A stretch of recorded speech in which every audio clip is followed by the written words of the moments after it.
Hemos estado estas últimas semanas en una serie llamada No Más Religión.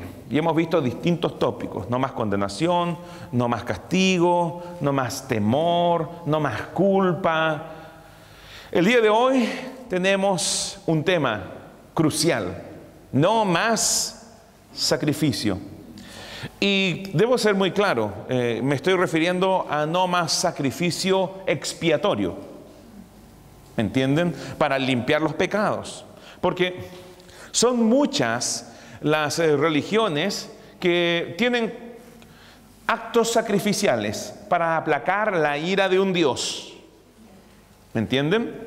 Lo principal es, y sin tratar de establecer y fijar una teoría comprensiva del sacrificio, es que todo acto sacrificial necesita de 4 elementos. El primero es un don sacrificial. El segundo es un ministro calificado sacrificando. El tercero es una acción sacrificial. Y el cuarto, una meta o un objetivo. Si combinamos las 4 ideas, constituyen una definición bastante aceptable que podríamos decir: sacrificio es la ofrenda externa a Dios de un objeto perceptible por los sentidos, por un ministro autorizado, ya sea a través de su destrucción o por lo menos a través de su transformación real, en reconocimiento al supremo dominio de Dios y para aplacar su ira. Ese es el propósito de los sacrificios en todas las religiones.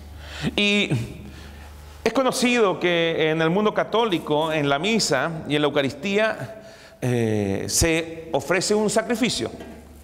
La Eucaristía es fuente de expiación. Es más, según el Concilio de Trento, quien no reconozca esto es maldito. Si usted no reconoce que en la Eucaristía se ofrece a Cristo y se sacrifica nuevamente a Cristo para expiación, para el perdón, para limpiar los pecados, usted es maldito. Eso en el mundo católico. Ahora, yo le voy a decir que en el mundo evangélico, si bien no tenemos esta loca idea de la transubstanciación, que el vino se transforma en sangre y el pan en carne, lo que creo que nos haría así, algo así como carnívoros o caníbales, tenemos también sacrificios para ganar el perdón. ¿Ok? Entonces, yo no quiero hablar sobre una religión en particular, sino que voy a hablar sobre las religiones en general. Y le voy a demostrar que todas ellas tienen sacrificios, aún los que han venido a formar su propia religión. Entendámoslo bien, porque hay algunas personas que se han añadido a denominaciones y han seguido religiones formales, pero si no tienen una religión formal, ellos han formado su propia religión y se adoran a sí mismos y también presentan sacrificios para aplacar sus conciencias. Amén. Entonces, ¿cómo es que debo acercarme a Dios? Yo le quiero contar un poco de mi testimonio. Recuerdo haber llegado a la iglesia con una revelación del amor de Dios tremenda en mi corazón. No la entendía, pero sí la percibía. Amén. Durante más de un mes me encontré con Jesús durante todas las noches y lloraba a sus pies quebrantado de tanto amor y misericordia. Yo había recibido a Jesús de niño, pero cuando adulto llegó un minuto en donde dije: bueno, yo si sigo viviendo así me voy a morir. Y allí fue cuando clamé a Dios. Cuando llegué al fin de mis humanas capacidades, fue cuando clamé a Dios. Y acercaron un libro que me ayudó a mí muchísimo, que se llama Una vida con propósito, de un pastor muy reconocido, Rick Warren, norteamericano, y que me ayudó a ordenar muchos conceptos. El primero es que yo había sido creado por Él, para Él, y yo era de Él. Aleluya. Entonces, esto ya le daba un sentido a mi vida. Mi vida no tenía sentido. ¿Ok? Y comencé a encontrarme con Él, capítulo por capítulo, eran 40 capítulos. Y llegué al capítulo en donde se hablaba de que yo formaba parte de un cuerpo, que yo era un órgano y que tenía que añadirme al cuerpo. Entonces busqué una iglesia y partí a la iglesia, contento, con mi familia. Gran noticia, y para sorpresa de mi esposa, llegamos a la iglesia a la cual ella asistía cuando era pequeña. Sus padres se separaron y ella dejó de asistir a la iglesia.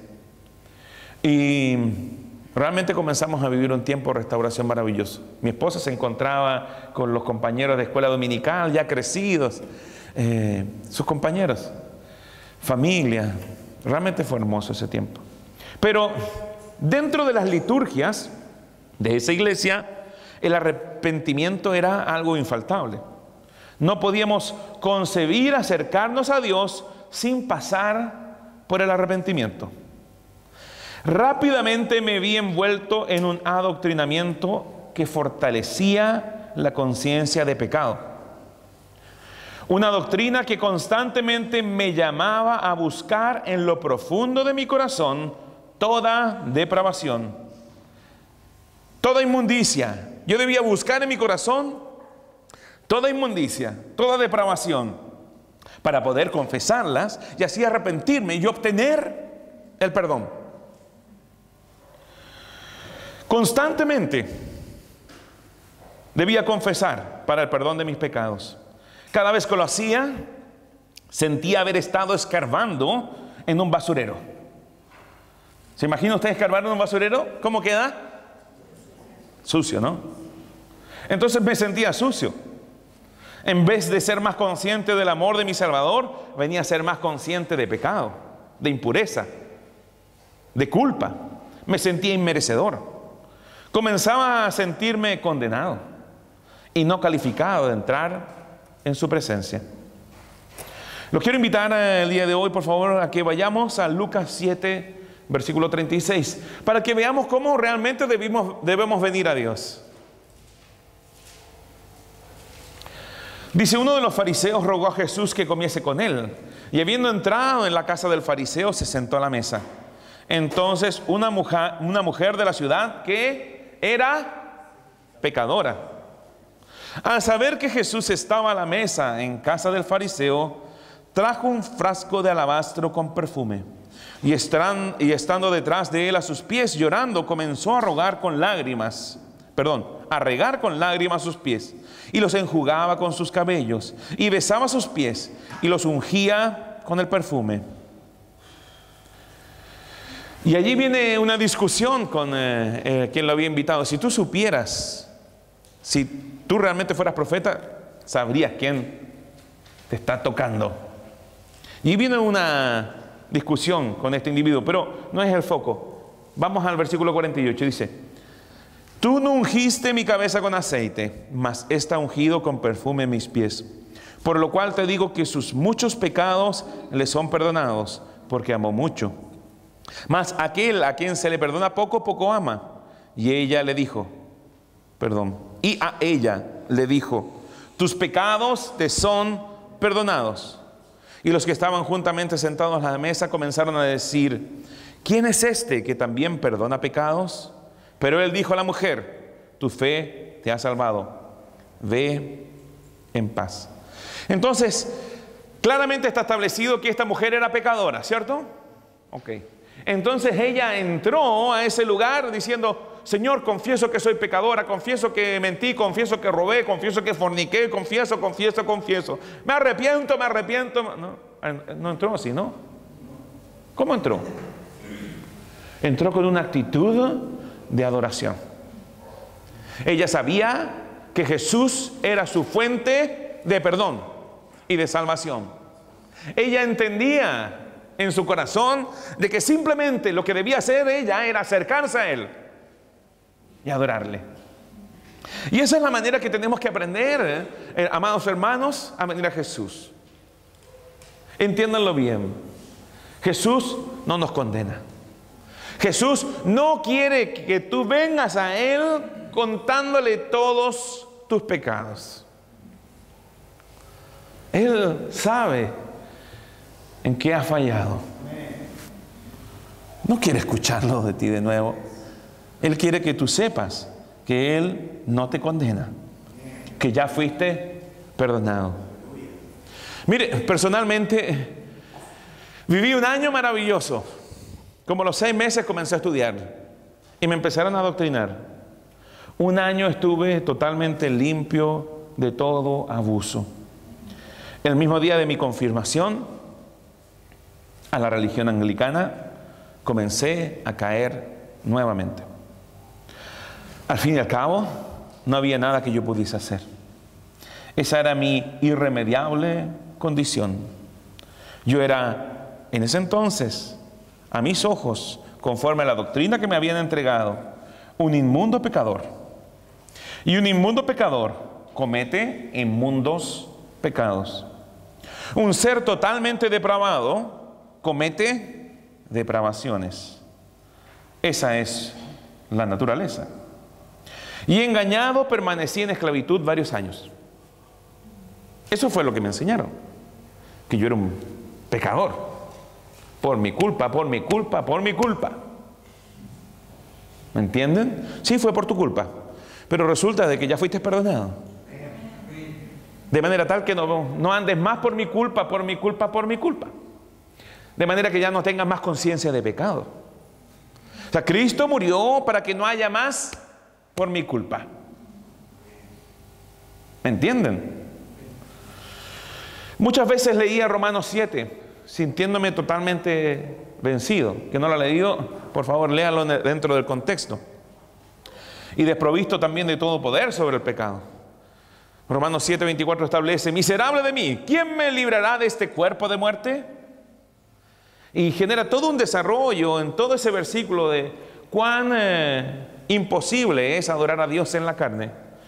Pero yo no había tomado atención que en uno de los últimos versículos, creo que es el último versículo, dice: gracias doy a Dios por Jesucristo, Señor nuestro, que me ha librado, evidentemente, conforme al versículo anterior, de eso está hablando, de este cuerpo de muerte. Porque ahora estoy bajo la gracia. Y si estoy bajo la gracia, el pecado no se puede enseñorear de mí. Amén. En todo este proceso me di cuenta de que como era un sucio, vil, inmundo, inmerecedor, corrupto, depravado, pervertido, mentiroso, lujurioso y gusano pecador, debía presentarme ante Dios, usted se ríe, con algo que ofrecer. ¿Me entiendes? Te estoy mostrando el sacrificio del lado evangélico. Porque como yo era tan inmundo, yo sentía que debía presentarme a Dios con algo. Algo que pudiera ofrecerle. Algo que le hiciera sentir penita de mí o se congraciase conmigo. Como para que me pudiera recibir. Y quién sabe, quizás perdonar. El servicio en la iglesia aplacaba mi conciencia de pecado. Me hacía sentir menos culpable de mi doble vida. Pero no fue suficiente. Después que vino una fundación para ayudar al huérfano. Después vino la cárcel, la calle. Estuve bajo los puentes, los ciegos. Miren, verdaderamente todo eso es bueno si se hace por la correcta motivación. Pero yo lo mezclaba. Desesperadamente quería que Dios me amase. Quería agradarle. Sentir lo que había sentido cuando me había encontrado con Él después de tantos años. Pero no me sentía digno de tanto amor. Tenía que llevar un sacrificio.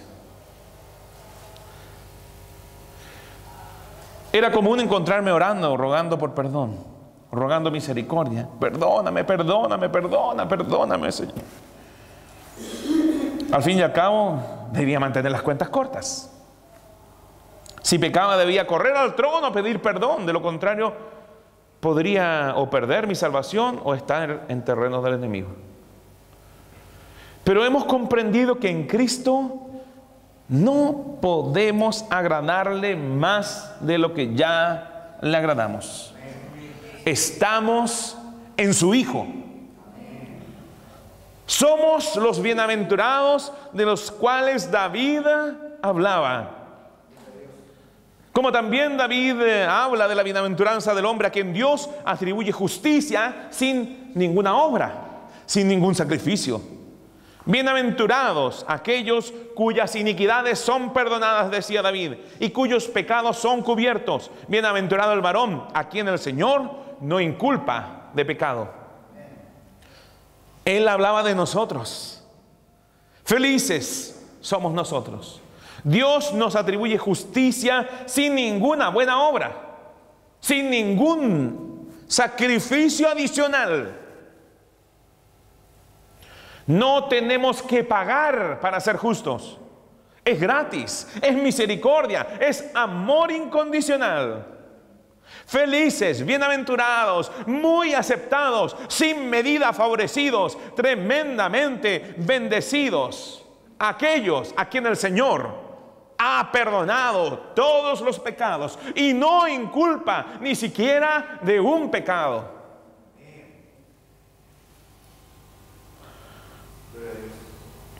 Porque lo que la ley, de la cual fuimos puestos en libertad, no pudo hacer, Dios, enviando a su Hijo en semejanza de carne de pecado, condenó al pecado en la carne. Él lo hizo por nosotros. Amados hermanos, lo que verdaderamente produce en nosotros carácter, santidad, frutos del Espíritu, no es la ley, sino el Evangelio de la gracia. No es la condenación. Si yo estuviese condenándolos continuamente, lo único que haría es fortalecer el pecado en ustedes.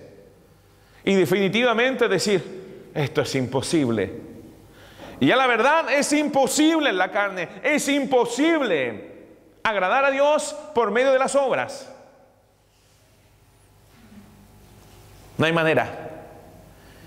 No trates de hacerlo. Te vas a frustrar. Es la gracia de Dios la que nos enseña a vivir justa y santamente. Eso lo dice Tito.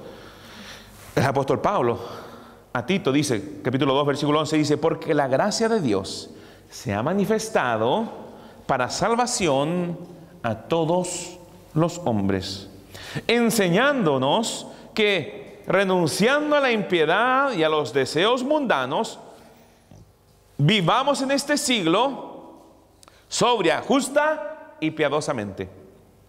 Entonces, es la gracia de Dios la que nos enseña a renunciar a la impiedad, a los deseos mundanos y a vivir de manera sobria, no ebria, de manera justa y piadosa. Es la gracia de Dios, es el amor incondicional de Dios. Es su obra consumada. Eso es lo que nos enseña a vivir justa, santa, piadosa, sobriamente. Y nos enseña a renunciar a la impiedad. ¿Sabe qué? Cada vez que yo cometía un error y me despertaba con el dolor del error en mi cabeza, ahí estaba Cristo, para animarme a levantarme y a volver a buscarle sin condenación. Él allí permanecía. ¿Y sabe qué? Su gracia me enseñó a respetarlo, a amarlo. Su gracia, su sacrificio. Cuando pude verlo en la cruz y entender de que cada cosa mala que yo hacía había añadido sufrimiento a su cruz, yo valoré ese amor y decidí dejar la impiedad. Y no me costó, porque su gracia obró en mí.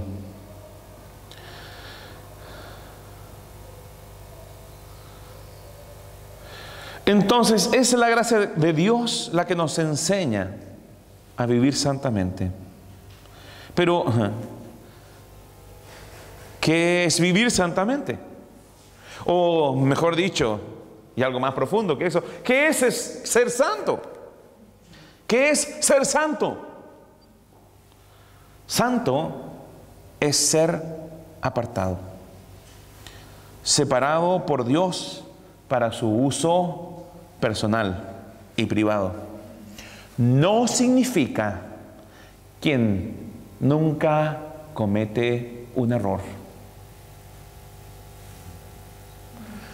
Pero en el concepto universal de santo está esta idea de alguien que nunca hace nada malo. Y no es lo que significa. Santo significa haber sido apartado para el uso exclusivo de Dios.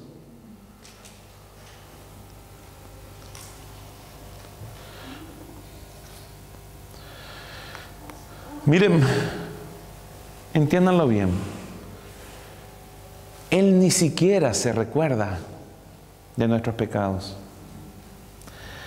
Si usted viene a Él arrepintiéndose y confesando sus pecados, ¿sabe qué? Dios le mira desde el cielo y le pregunta, ¿de qué pecado me estás hablando? Dice claramente la palabra de Dios, y de sus pecados no me acordaré más. El otro día, con tristeza, vi que muchos estaban sufriendo por este programa de Benjamín Vicuña. ¿Y sabe qué? Esto revive un montón de heridas en mucha gente. Y lo necesario es que las personas perdonen. Y esto fortalece mucho el rencor. ¿Y sabe qué? Quien ha perdonado no recuerda. ¿Fuiste perdonado por Cristo? Dios no se recuerda de tu pecado. Es sumamente necesario que las personas perdonen. Y en esto no estoy diciendo que no se haga justicia, para eso está la ley del hombre. ¿Me entienden? Pero definitivamente es necesario que las personas perdonen. El primer cautivo cuando alguien no perdona es uno mismo.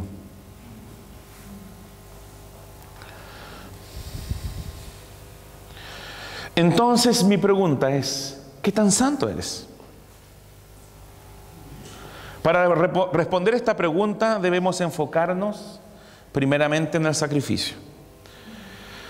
Eran varios los sacrificios que estaban establecidos en la ley, pero sabemos que estos sacrificios eran sombras y formas del sacrificio perfecto de Jesucristo.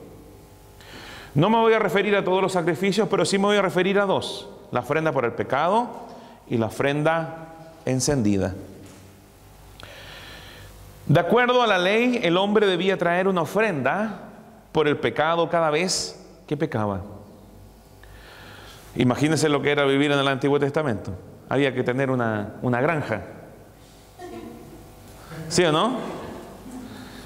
Usted pecó y trae un cordero al sacerdote.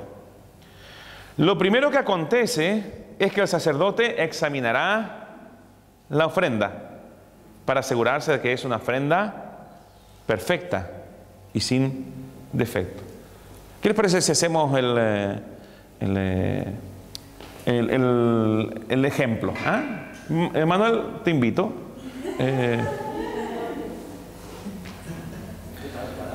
Eugenio, también te invito. Ponte aquí, mirando hacia allá. Ahí. Eugenio, colóquese aquí, por favor. Entonces, lo primero que acontece es que el sacerdote examinará la ofrenda para asegurarse de que es una ofrenda. Me hace falta alguien. Voy a ocupar. Venga, hijo. Sí.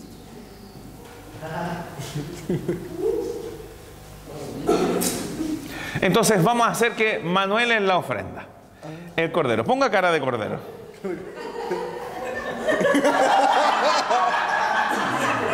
Excelente. Pero este cordero huele a chivo.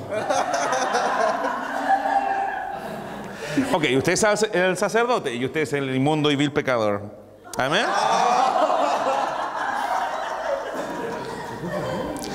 Entonces lo primero que acontece es que el sacerdote examinará la ofrenda para asegurarse que es una ofrenda perfecta y sin defecto. Por favor, sea misericordioso.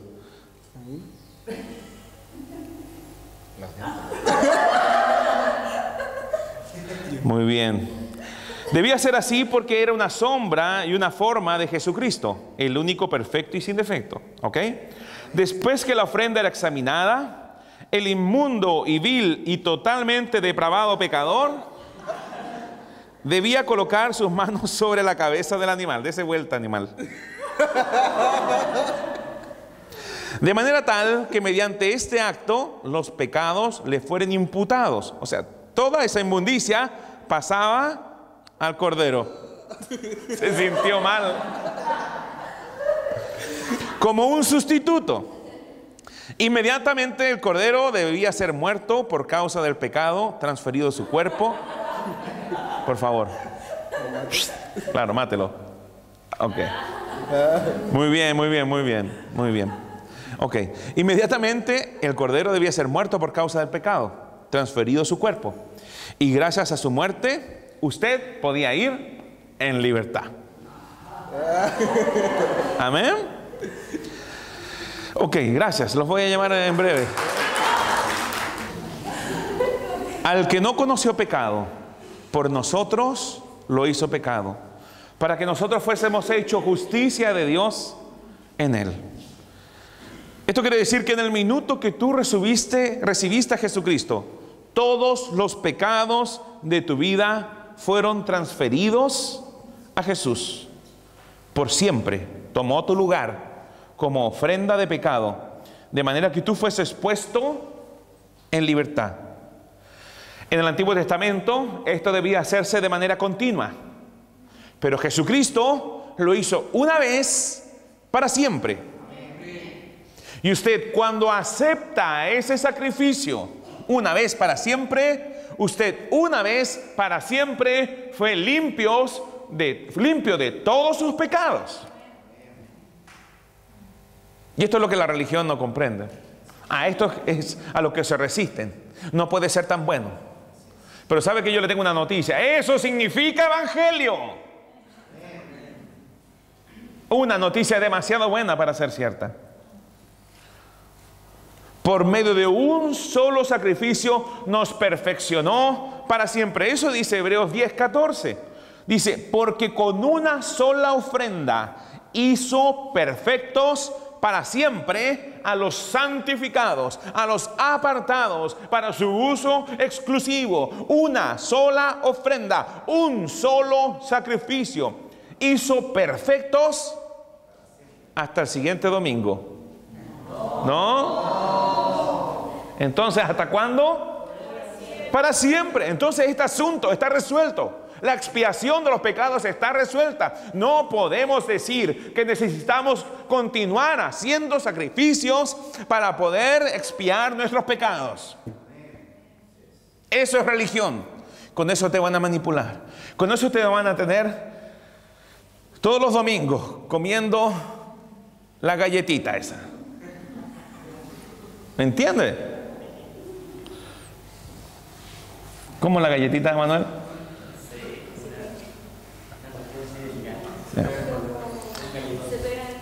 ¿Así? ¿Y uno se empieza a ver? Ya. Bueno, cómprese un paquete de papas fritas, haga algo distinto, por favor. Todos los pecados fueron removidos permanentemente. Es una obra consumada, no es temporal. No es temporal. Aunque peques mañana, cada día del resto de tus días fueron limpiados. Estás bajo la fuente de perdón que te santifica, limpia y purifica perpetuamente. Amén. Ok. Ahora bien, Levítico 13:9 habla de la ofrenda encendida. Dice así la ley. Levíticos 13, versículo 9. Dice, y lavará con agua los intestinos y las piernas, y el sacerdote hará arder todo sobre el altar. Holocausto es, ofrenda encendida de olor grato para Jehová. Está hablando del cordero, ¿cierto? Y lavará las entrañas y las piernas con agua, dice el versículo 13. Y el sacerdote ofrecerá todo y lo hará arder sobre el altar. holocausto es, ofrenda encendida de olor grato para Jehová. Ofrenda encendida. Y avancemos al versículo 17 y dice: y la henderá por sus alas, pero no la dividirá en dos. Y aquí está hablando de las palomas. Y el sacerdote la hará arder sobre el altar, sobre la leña que estará en el fuego. Holocausto es, ofrenda encendida de olor grato para Jehová. Ahora vamos al Nuevo Testamento. Pablo toma estos recursos, Pablo toma estas sombras y estas formas. Vamos a Efesios 5. Pablo toma estas sombras y estas formas para explicar el sacrificio de Cristo. Dice: y andad en amor, como también, versículo 2, Efesios 5, versículo 2, y andad en amor, como también Cristo nos amó y se entregó a sí mismo por nosotros, ofrenda y sacrificio a Dios en olor fragante. Como puede ver usted, este es el mismo lenguaje utilizado para la ofrenda encendida, ¿cierto? Ofrenda encendida de olor grato para Jehová, o de olor fragante para Jehová. Cristo, que se entregó a sí mismo por nosotros, ofrenda y sacrificio a Dios en olor fragante. Amén. Entonces, primero, la ofrenda por el pecado habla de Jesús tomando tu pecado, pero la ofrenda para ser quemada habla de la justicia que te es transferida por creer en Jesús. Mire, de las 5 ofrendas, Dios puso la del pecado al final y de la ofrenda encendida al comienzo. La primera nos hace aceptos, nos hace justos y favorecidos delante de Dios. Es por eso que cuando la ofrenda encendida es ofrecida, ella asciende como una dulce fragancia al Señor. Si tú no comprendes que en vez del castigo hoy mereces bendición, favor y aceptación por causa de Jesús, estás solo a medio camino. Si no mereces el favor de Dios, o si no entiendes que mereces el favor de Dios, entonces, ¿qué mereces? Porque una cosa es entender que Cristo pagó por tus pecados. Pero, ¿qué es lo que mereces entonces? Si ya no mereces el castigo. Si no reemplazas los pensamientos de condenación, si no reemplazas la idea de que mereces el castigo, esos pensamientos permanecerán allí. Y esos pensamientos, hermanos, son autodestructivos. El problema de no comprender el perdón y la justicia, el problema de no comprender que Jesucristo no solamente es la ofrenda por el pecado, sino que también es la ofrenda para ser quemada. La ofrenda que te hace justo, aceptable y muy favorecido y bendecido. Has quedado a medio camino. Estas cosas han sido dadas como dones. El problema de no comprender que Jesucristo no solo llevó nuestros pecados, sino que nos imputó todo su bien, su bondad, su carácter, su favor, su santidad y su gracia, es que estaremos más conscientes de pecado que de justicia. Y esa conciencia de pecado demandará de manera consciente o inconsciente que alguien pague por el pecado. Hermanos, la conciencia no solo nos acusa, sino que también nos condena. Y también nos puede hacer experimentar el castigo. Es por eso que muchos en la religión están enfermos. En el momento que pecan, inconscientemente sienten que alguien tiene que pagar. Es por eso que muchas veces dicen: sí, pero yo estoy enfermo porque cometí un error y estoy pagando, sin entender que Cristo pagó. Entonces están engañados.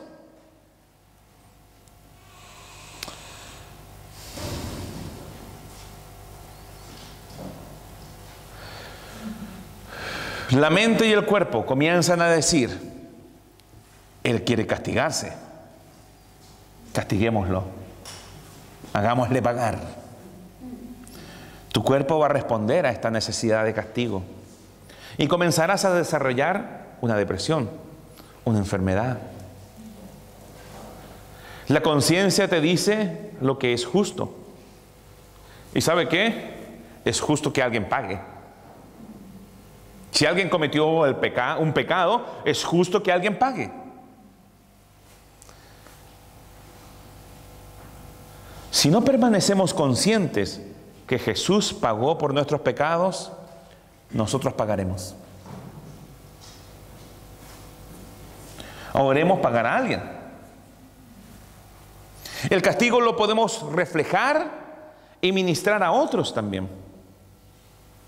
Mira, si este es el problema más feo de esto, porque tú pecas y si no estás consciente de que Jesucristo llevó el castigo, tú vas a sentir la necesidad de ser castigado. Tu conciencia va a colocar esa necesidad.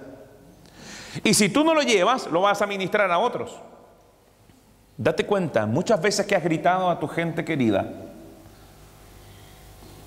lo que has querido hacer es castigarlos.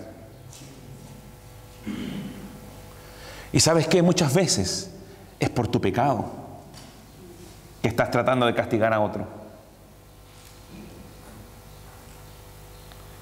Puedes gritar a tu familia o inclusive hacerlos pagar físicamente. Pero ¿sabes qué? Alguien debe pagar. Si no comprendes que ya no mereces ser castigado y que mereces un piadoso éxito, irás de fracaso. ¿Por qué digo piadoso éxito? Porque evidentemente dentro de los márgenes de lo que es santo, de lo que Dios quiere para ti, eso es un piadoso éxito. No es un pequeño éxito, sino que es un éxito conforme a lo que Dios define como éxito. Si no comprendes que mereces tener éxito, irás de fracaso en fracaso. Te autodestruirás, autosabotearás tu vida. Viene el negocio de tu vida, pero lo echas a perder. Vas a conocer a la mujer de tu vida, pero la echas a perder. Al fin y al cabo, no lo mereces. Es demasiado bueno para alguien que no merece, sino castigo. Hermanos, el día de hoy los animo a tomar conciencia de que Jesucristo no solo es el sacrificio por el pecado, sino también es el sacrificio y ofrenda encendida a Dios. De manera tal de que cada uno de ustedes ha venido a ser olor fragante delante de Dios. Cristo recibió el castigo de todos tus pecados. De todos, todos. Por tanto, tú ya no mereces castigo. Muchas veces ustedes escucharon de que el camino por el cual el diablo tenía acceso a tu vida era el pecado. Pero ¿sabes qué? Yo debo profundizar esta revelación el día de hoy. Y sabes que el diablo no tiene acceso por causa del pecado a tu vida.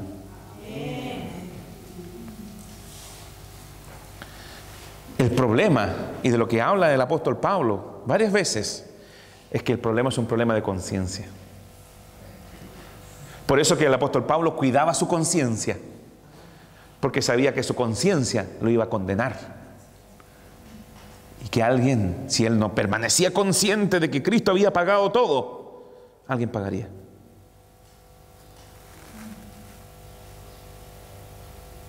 No le dé derecho al diablo sobre su cuerpo. No le dé derecho al diablo sobre su vida. Este es el Evangelio. Dios nos amó tanto que recibió lo que nosotros merecíamos para hacernos merecedores de lo que Él merece. Entonces el día de hoy quiero que salgas de este lugar con la convicción de que tú mereces lo que Jesús merece. Porque lo que tú merecías, Él lo recibió, para que lo que Él merecía, tú lo recibieras. Entonces te mereces tener éxito, te mereces tener tus provisiones totalmente provistas, te mereces tener una hermosa familia, te mereces tener éxito, te lo mereces porque Cristo se lo merece. Y te lo regaló a ti. Ese es el Evangelio. Esta es una buena noticia. Lo que tú merecías, lo recibió Él. Lo que Él merecía, te ha sido dado de gratis. No más condenación, no más sacrificios, no más religión. Amén. Gloria a Dios. Aleluya.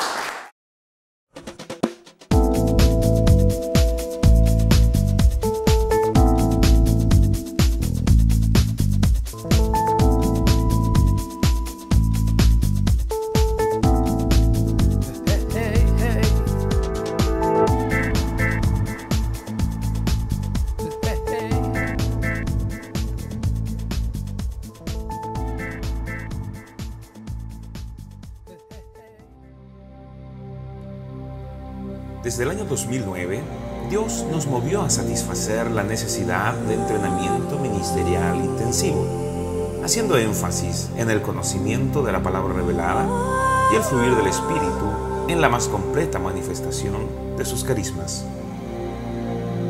El Instituto Bíblico Ministerial recibe personas de todas las denominaciones que deseen impactar al mundo al estilo de la iglesia primitiva. Al término de los estudios, el alumno estará capacitado para cumplir con el llamado de Dios para su vida. Toma tu lugar para la edificación del cuerpo de Cristo.